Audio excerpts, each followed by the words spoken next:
சண்முகபரணி சீரியலில் நாளைக்கு ஒரு செம மாசான அதிரடியான எபிசோடு வந்திருக்குன்னே சொல்லலாம். வீரா வந்து தன்னோட தங்கச்சியை காப்பாற்றுறதுக்காக இந்த பக்கம் சண்முகம் வந்து செல்லக்கனியை வச்சு அதிரடியாக செம மாசா திட்டம் போடுறாங்கன்னே சொல்லலாம்.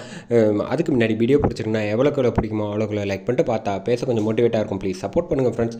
இந்த பக்கம் அதான் பேக்லேருந்து செயின் வந்து உன்கிட்ட தானே கிடச்சிருக்கு, அப்போ நீ தான் வந்து எல்லாத்துக்கும் காரணம் அப்படின்னு சொல்லிட்டு இந்த பக்கம் வீராவை தரன்னு அழைச்சிட்டு வந்துட்டு இந்த பக்கம் ரூமுக்குள்ளே வந்து கதவை தள்ளி தாப்பா போட்டுடுறாங்கன்னே சொல்லலாம். இந்த பக்கம் ஸ்டேஷனில் உடனே மேடம் நான் எந்த தப்பும் செய்யலை அப்படின்னு சொல்கிறப்ப, இங்கே பாரு அன்றைக்கி ரோட்டில் வந்து எவ்வளோ தூரம் நியாயம் முக்கியம் நீதி முக்கியம்னு பேசிகிட்டு இருந்தேன், இப்போ ஆதாரத்தோட சாட்சியும் கையும் கொள்ளுமா நீ சிக்கியிருக்க.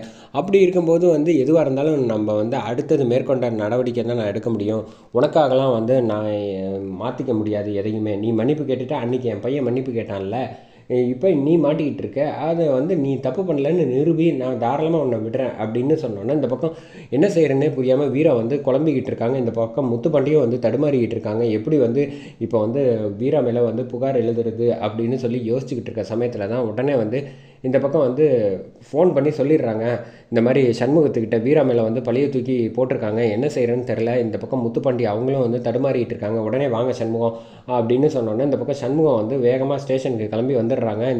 இந்த பக்கம் பரணியும் வந்து ஸ்டேஷன் வந்துடுறாங்க. வந்தோடனே சண்முகம் செம கோவத்தில் என்ன நடந்துச்சு வீரா, எப்படி இப்படி ஒரு விஷயம் நடந்துச்சு, எனக்கு ஒன்றுமே புரியலையே அப்படின்னு சொல்கிறப்ப, உன்னை யாரோ சிக்க வச்சுருக்காங்க அப்படின்னு சொல்கிறப்ப பரணியும் வந்து சொல்கிறாங்க, ஆமாம் நிச்சயமாக என்னால் உறுதியாக சொல்ல முடியும், உன்னை வந்து சூழ்ச்சி செஞ்சு இதை சிக்க வச்சுருக்காங்க, இதை யார் செஞ்சுருப்பா அப்படிங்கிறப்ப வேறு யார், அந்த பொம்பளையாக தான் இருக்கும் அப்படிங்கிற மாதிரி இந்த பக்கம் வந்து வீராவுக்கும் சரி இந்த பக்கம் சண்முகமும் வந்து கண்டுபிடிக்கிறாங்க. அப்போ நிச்சயமாக வந்து இதை முறியடிச்சாகணுமே, என்ன பண்ணுறது அப்படின்னு சொல்கிறப்ப அப்போ தான் வந்து பரணிக்கு வந்து டக்குன்னு ஞாபகம் வருது, கனி நல்லா வரைவாள்ல அப்படிங்கிறப்ப சண்முகத்துக்கும் சொல்கிறாங்க, ஆமாம் கனியை அழைச்சிட்டு வந்தா, செல்லக்கனியை அழைச்சிட்டு வந்தா, நீ சொல்ல அவள் அப்படியே தத்ரூபமாக வரைஞ்சிருவா, அவளுக்கு அந்த திறமை இருக்குல்ல அப்படின்னு சொன்னோன்னா இந்த பக்கம் உடனே கனியை வந்து வேகமாக வந்து அழைச்சிட்டு வர்றாங்க. வீட்டிலேருந்து அழைச்சிட்டு வந்துட்டு இந்த பக்கம் பக்கத்துலேயே வந்து வீரா பக்கத்தில் போர்டை வச்சுட்டு ஸ்டேஷன்லேயே வந்து வீரா வந்து ஒவ்வொரு அங்க அடையாளமாக சொல்லிக்கிட்டு இருக்காங்க. சொல்ல கனி வந்து அட்டகாசமாக வரைஞ்சிக்கிட்டு இருக்காங்கன்னே சொன்னோம்.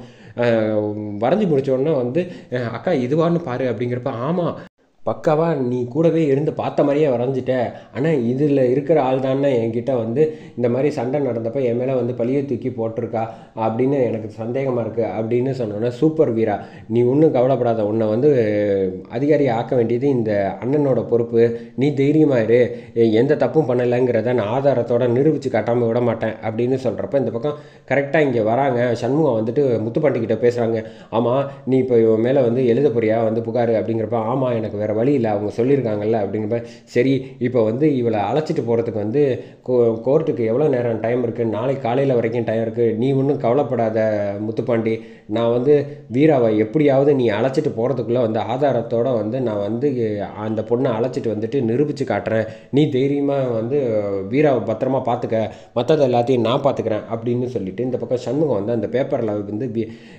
செல்லக்கனியை வந்து வரைஞ்சி கொடுத்த அந்த பொண்ணை தேடிக்கிட்டு இந்த பக்கம் வந்து அந்த பேப்பரை எடுத்துக்கிட்டு அப்படியே மாசாக வந்து கிளம்பி போயிடுறாங்கன்னே சொல்லலாம்.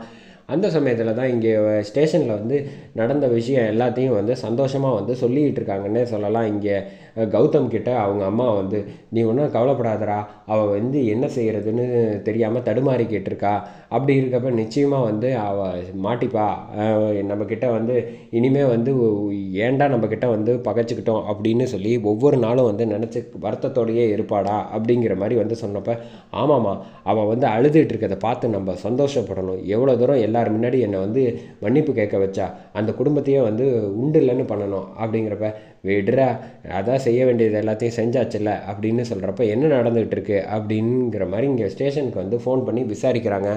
அந்த சமயத்தில் தான் இந்த மாதிரி அவங்க அண்ணன் வந்துட்டு போன தகவல் வந்து தெரியுது.